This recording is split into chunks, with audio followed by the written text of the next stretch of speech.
For the next session, it's my honor and pleasure to invite His Excellency Ambassador Keeyong CHUNG, Ambassador of Republic of Korea in Morocco. And there your applause, ladies and gentlemen.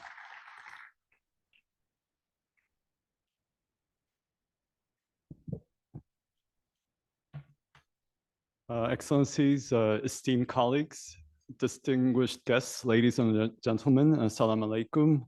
Good afternoon.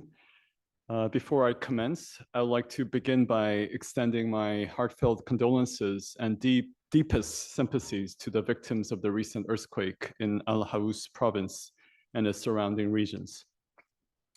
My sincerest respect goes to the incredible solidarity displayed by the Moroccan people who rallied together under the wise guidance of His Majesty King Mohammed VI. Wishing them a quick recovery from this unprecedented suffering, we stand in unwavering solidarity with the people of Morocco and are prepared to extend our assistance in any way possible. In this regard, I would like to appreciate the prompt decision made by IHSANE to maintain the third edition of the World Power 2X Summit as scheduled. I believe that our participation today in this significant conference will showcase the solidarity and resilience of international communities in support of Morocco as it faces the devastating aftermath of the earthquake. Despite these challenges, we are steadfast in our commitment to engage in constructive discussions on the energy of the future hydrogen. I especially want to express my gratitude to IHSANE and Green Hydrogen Morocco Cluster for their tireless efforts in organizing this event. Ladies and gentlemen, hydrogen is playing a vital role in advancing carbon neutrality and driving the emergence of new industries. It has become a major global trend to promote hydrogen economy with over 40 countries, including Korea, the United States, the EU, Japan, Morocco, developing their national hydrogen roadmaps. The transition to a hydrogen-based economy has never been more critical, especially considering the heightened instability in global energy supply chains, exacerbated by the prolonged conflict in Ukraine. The Korean government, having enacted the world's first Hydrogen Act in 2020, has set an ambitious goal to become a global leader in the hydrogen economy and foster the world's premier hydrogen industry through robust public-private partnerships. To address the demand aspect, we are focused on creating substantial demand for hydrogen by expanding its use in power generation, promoting hydrogen-powered transportation, and increasing its application in key industries such as steelmaking. Simultaneously, we are committed to scaling up our production capacity with strong emphasis on clean hydrogen production methods such as nuclear power and waste electrolysis, water electrolysis, to meet the rising demand. We are dedicated to establishing a comprehensive hydrogen distribution infrastructure, including large-scale liquefied hydrogen plants and an extensive hydrogen pipeline network. Korea, renowned for its innovations in developing hydrogen-powered vehicles and fuel cells, aims to supply 30,000 commercial hydrogen vehicles and install 30 liquefied hydrogen charging facilities by 2030. Notably, we aspire to achieve global competitiveness in 5 pivotal sectors: hydrogen mobility, fuel cells, electrolysis systems, liquefied hydrogen carriers, and charging stations. Our intent is to extend our leading hydrogen technologies beyond cars, encompassing other transportation modes such as buses, trucks, trams, and ships. Korea is actively seeking international partners to secure extensive, cost-effective, and reliable hydrogen supplies, especially for achieving our objectives and establishing a global clean hydrogen ecosystem. We remain committed to creating an enabling regulatory environment, formulating international standards, encouraging investment, and fostering technological innovation with the hydrogen industry. Ladies and gentlemen, Morocco has generated recognition as a regional pioneer in renewable energy, placing green hydrogen at the forefront of its green transition efforts, guided by His Majesty King Mohammed VI, its leadership, within the framework of the new development model. Given its strategic geographical location and substantial renewable energy generation capacities from solar and wind sources, Morocco is poised to play a pivotal role in the global green hydrogen value chains. In this context, the Korean government has been a staunch supporter of Morocco's energy transition and decarbonization efforts. A noteworthy example is the Green and Smart Building Park in Bengurir, a project supported by the Korean International Cooperation Agency, KOICA, in close collaboration with IHSANE and UM6P. This cutting-edge research platform on green technologies has seen KOICA's financial support for research facilities on smart grids and energy efficiency since 2017, alongside the provision of research equipment and technical assistance. The Korean government is also actively implementing an official development assistance project aimed at providing Moroccan entities with technical solutions in solar power systems. Furthermore, we have launched a project to introduce an eco-friendly intelligent transportation system in Marrakesh. The Korean government is contributing electric buses to 2 bus lines and an information system. I'm pleased to announce that the feasibility study is currently underway to apply the same model in Rabat. These ongoing projects underscore our shared commitment to sustainable development and carbon neutrality through innovation. Lastly, but far from least, our 2 countries are actively exploring collaboration in the nuclear energy sector. Korea, a prominent player in this field, is eager to explore opportunities for partnership with Morocco, particularly in the introduction of the first small modular reactor to the kingdom. This endeavor will not only contribute to the realization of the new development plan, supporting green hydrogen production and seawater desalination, but will also serve as an exemplary model for the entire African continent. Ladies and gentlemen, my embassy, in close coordination with IHSANE and CGM, organized a bilateral business meeting this morning to examine the present and the future of economic cooperation between our 2 countries. During this forum, we discussed the Korean government's effort to institutionalize cooperation between the business communities of Korea and Morocco. Specifically, we are at the final stage of negotiating the framework agreement on climate change cooperation under Article 6 of the Paris Agreement.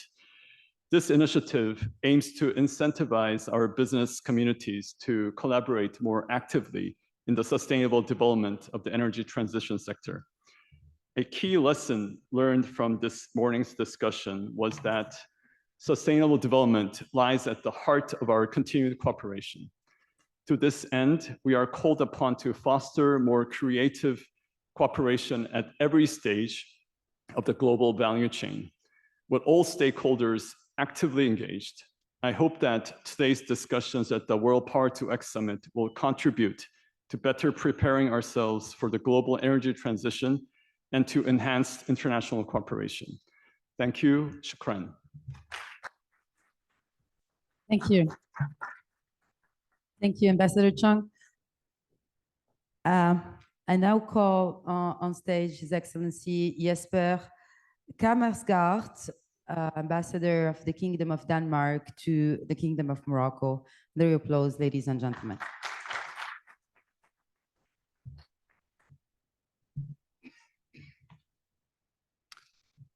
Good afternoon. Now it's only me and my Spanish colleague between that all the organizers can finally relax after 2 very hectic days here in Marrakesh. And I would just ask all of you who has lasted here and stayed here for 2 consecutive days to join me in a round of applause for all the organizers that I would like to thank so much for 2 very productive days here in Marrakesh.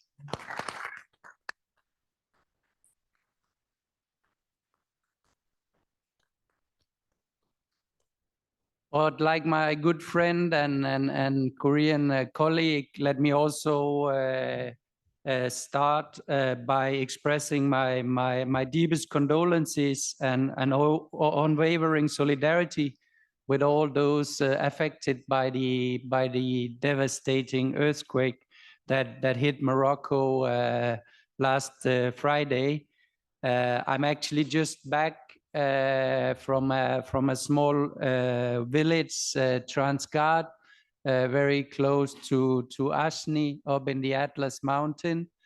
And I'm still very touched by what I've seen, both in solidarity with all those who sadly lost their lives, but also the solidarity that's being shown on the ground. I saw that shelters have already arrived to the village, food, drink, electricity to solar panels. And I think that's thanks to a great solidarity among the Moroccan people. And I want you to congratulate you with that also as a nation. And I also wish to extend my heartfelt gratitude to His Majesty King Mohammed VI, whose vision and commitment will be instrumental in guiding the nation towards recovery and rebuilding of the Atlas region, in particular with the initiatives that were announced last Thursday. Back to the summit. For me, it's really an honor to stand here today at the World Power to X Summit in Marrakesh. I feel I've in the last 2 days been surrounded by brilliant minds from across the globe. Our gathering takes place at a crucial juncture in human history, marked by immense challenges stemming from climate change, environmental degradation, drought, desertification, and soaring temperatures.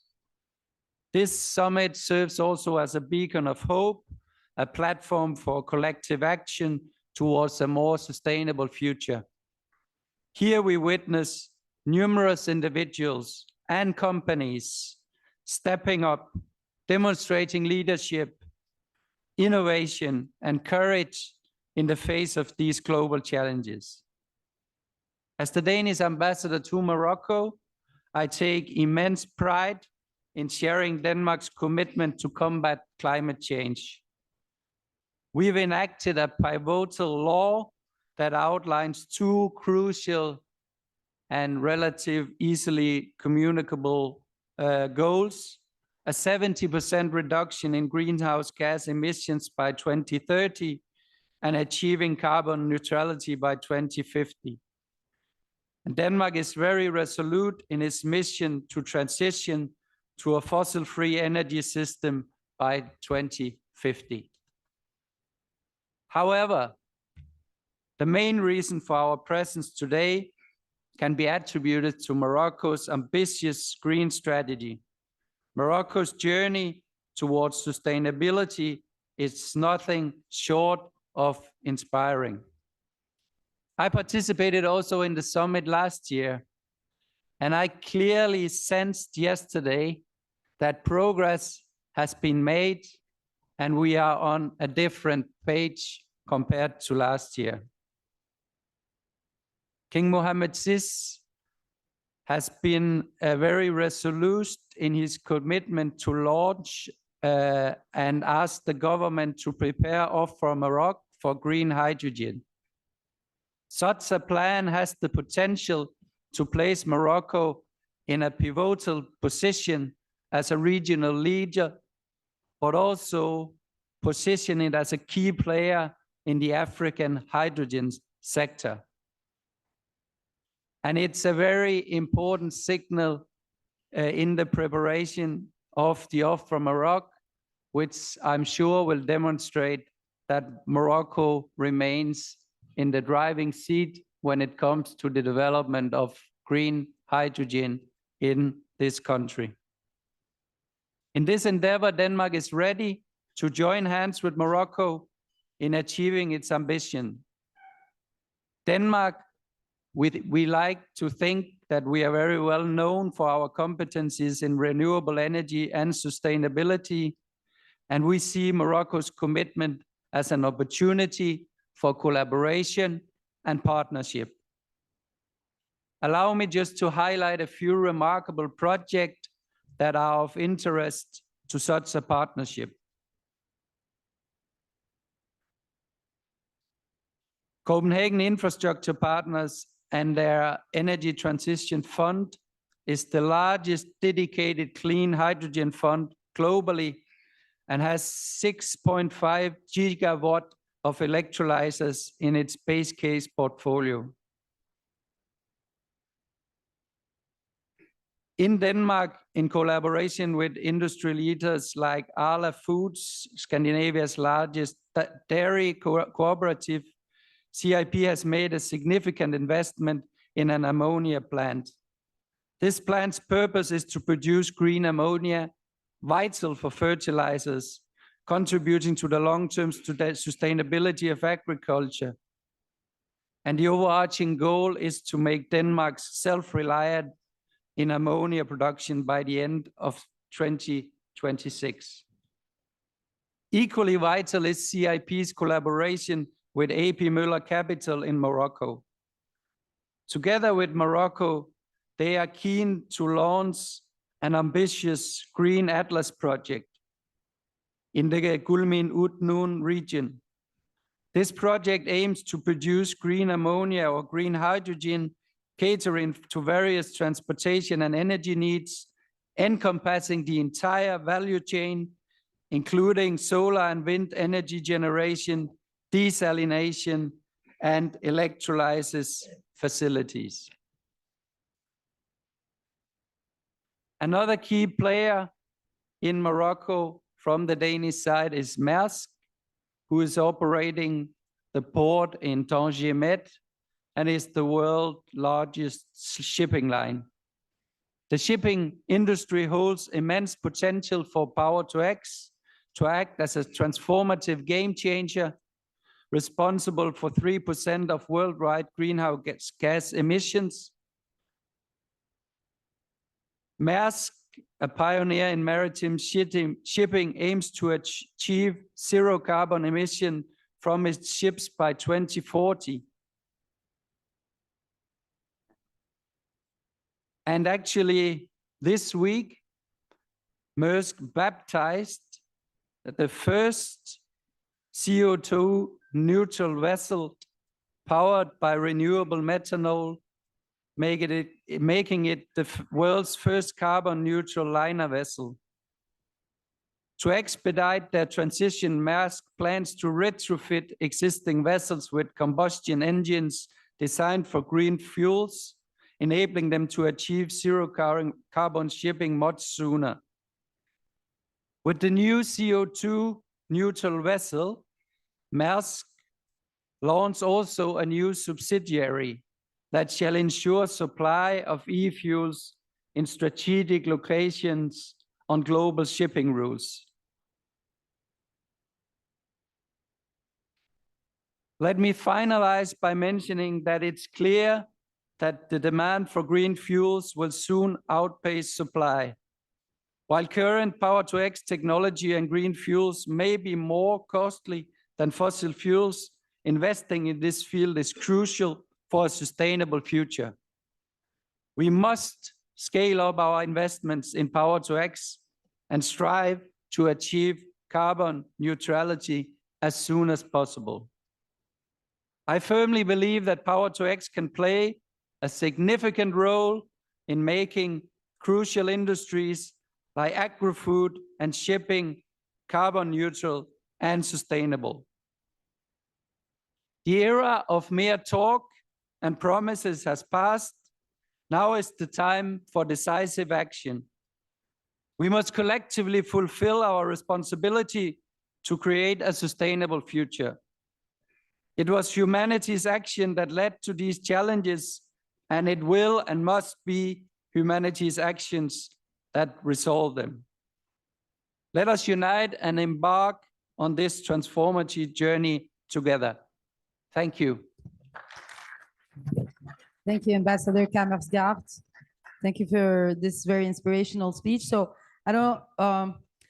I wanted actually to have maybe a discussion with Ambassador Chung and yourself, if you may, about this alliance that I just discovered between the Republic of Korea and the Kingdom of Denmark in the field of green energies. But before, let me introduce Mr. Jose Manuel Duran. He's representing the Spanish Center for the Development of Industrial Technology, CDTI, here in Morocco. Senor Duran, we can applaud him. Thank you. Salam alaikum. Bonjour tout le monde. Tout d'abord, sorry, I shift to English. Firstly, I would like to apologize the Spanish ambassador in Morocco, because although he couldn't, he wanted to be here, he finally couldn't do it. There have been very busy days, the last ones, due to the management of all the Spanish units that came to answer to the Moroccan country ask for supporting the intervention due to the earthquake. He spent the whole weekend here in Marrakesh, and finally he couldn't do it.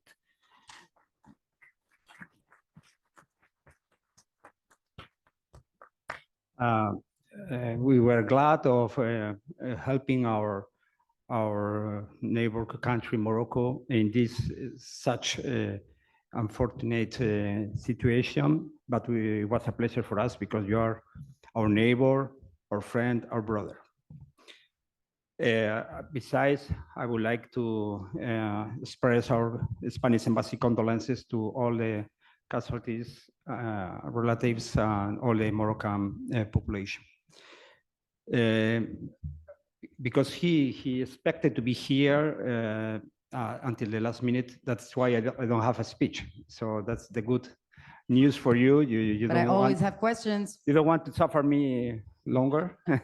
But, No, but anyhow, given the, I have a very simple question, but given the experience of Spain in terms of especially gas industry, and given the very tight partnership between Morocco and Spain, how would these elements improve maybe more partnership in green energy, and especially in green hydrogen? Yeah. Thank you for the question. Well, Spain has the goal of being one of the key partners in the European Union to achieve our goals in terms of decarbonization and green hydrogen contribution to the energetic mix. Some of these projects are already a reality, like the green ammonia plant of Iberdrola and Fertiberia in Portollano, or the sustainable mobility in the Barcelona port. Regarding our partnership or cooperation with Morocco, as you are already mentioned, we have been working with Morocco for years in the renewable sector. Most of the plants that were developed several years ago in Ouarzazate, Midelt, etc., were built by Spanish companies. Regarding how we can cooperate both countries, I think that both countries have a same strategy in terms of hydrogen. As it was mentioned in the high-level meeting in February this year by both ministers, both countries agree that the green hydrogen is a technology that will overcome our challenges. Now, in Europe, there are several ideas, several tendencies regarding technologies. Some of them talk about pink hydrogen or others, but both countries, we truly believe that the green hydrogen will be the factor. Besides, I guess that we share common challenges. I mean, we both, obviously, due to our location, we have wind resources, hot resources that we can take advantage of to produce the green hydrogen. But it has to be said that we also share challenges, for instance, climate change or water scarcity, that could be some risks that could make us I think that we should work together to overcome. That's the point. For instance, the agency that I am representing today, the Spanish Innovation Agency, has been working with Morocco since 2018. We signed an agreement with IHSANE to fund R&D renewable energy projects. We have received so far about 40 innovation and research projects. Even we have funded some hydrogen projects. For instance, this morning there was a session where they spoke about underground hydrogen storage. We have a project, the Melhi project, that was funded by both funding agencies, involving Moroccan and Spanish partners, working together to overcome this problematic. So to sum up, I think that thanks to research, development, and sharing these common goals, we can work together. Thank you, Mr. Duran. Please have a seat. So, yeah, let's get back to this alliance. Ambassador Chung and Ambassador Kammersgaard, how did it start, and how those two countries that don't happen to be in the same geographic area decided to build this partnership in this particular, because as everyone knows in this room, I mean, both countries are very developed while we talk about innovation. So how the idea of building a partnership in green energies has or was born. Maybe Ambassador Chung, you would like to start? Diplomats. No, you start. No, you please.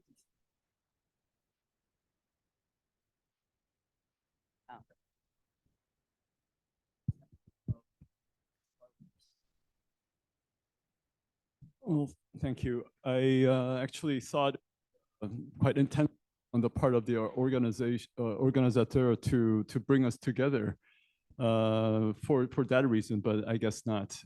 So I would think so. So back in 2011, Korea and Denmark, the Kingdom of Denmark, established a comprehensive strategic partnership when our then president Lee Myung-bak paid a visit to Denmark. 10 years later, in 2021, our then president Moon Jae-in visited Denmark, and we upgraded our partnership to become a comprehensive, strategic, green partnership. And in that vein, we established Green Alliance. So, alliance, security alliance with the United States. Alliance. Now we have Denmark. The partnership involves, of course, cooperation in innovation. We are the country of innovation, as well as we are also a country that actually tries to supply technology and equipment for this very important energy transition, Power to X. So it's a natural partnership, and also in Rabat, Jesper and I are especially close. Not only because, but we share many things together. So thank you. Some additional information about this alliance, and as well as what is the added value maybe of Denmark in this, yeah, thank you. Yeah, I think just to try to explain what's in it for us as Denmark. You know, Denmark is a very small country of only 5 million people, and if we are to reach any just small ambitions when it comes to zero carbon emission, greening the world, we have to join partnerships with other countries, with the private sector. So for us, it's very natural, and as Keeyong just said, one of our first partnership was with Korea, South Korea, and they were a national partner for us because they are. We see them as a very innovative, and they were having and sharing the same ambitions as us when it comes to greening the economy. But that being said, we would also, you know, go into partnership with countries that maybe does not look at the world in exactly the same way as we does, because that's necessary. We need to, we need to work together with countries and nations that has different views on things if we are to achieve the extremely ambitious goals of zero carbon emissions by 2050. Very interesting stance indeed. So we don't have to be okay on everything, but if there's one single thing that we need to be okay on, is just to preserve the planet, right? Because like we all share the same Earth, planet. I have maybe an extra question, and it would be the final one. Just, just for everyone. I know you're very impatient to to to close, because it was very productive, and I can't repeat it enough. So in the case of, again, of Morocco and Spain, we've been talking about technology and innovation. What is it about, you mentioned infrastructure, what would be another added value of the partnership between Morocco and Spain in terms of building together this kind of infrastructure that will allow the deployment of this roadmap of Morocco? In other terms, we're talking infrastructure, we're talking ports, we're talking pipelines, grids. So how do you see this kind, or is it discussed, or what are the means that maybe could be applied in the coming months, years? Thank you. Yes, it is on the table. It's obvious case, although we want to play I say we, Spain, we want to play a key role in the green hydrogen market. We cannot do it on our own. We need partners, we need people that could help us to improve and to go beyond our limits. No, that's why Spain and Morocco at this time, despite we are neighbors, we had ups and downs, no, but nowadays we have a very strong a very strong relationship. Morocco is paramount for Spain. You are our first client, our first supplier in Africa. And as I said, there is a strong relationship between companies, in addition to the governments, between companies, research centers, and universities in these technologies. No, I had the opportunity of discuss this morning with several Spanish research centers and universities and companies that are here, and all of them had several pilot projects or real projects in mind with Moroccan partners. So I think that maybe what some exchanges that I had with the IHSANE colleagues regarding the PV, CSP, maybe the strategy was top down, no? Big plans, after that creating the capacities. I think right now, both in Spain and in Morocco, we should do the opposite way. Create the value chain, consider that the value of this cooperation, and going from the pilot plans to the big plans. No, that was something that was mentioned by several speakers this morning. No, that we also talk about gigawatts. Maybe we have to start by testing and validating the technology in the Moroccan and Spanish conditions. Thank you, Mr. Duran.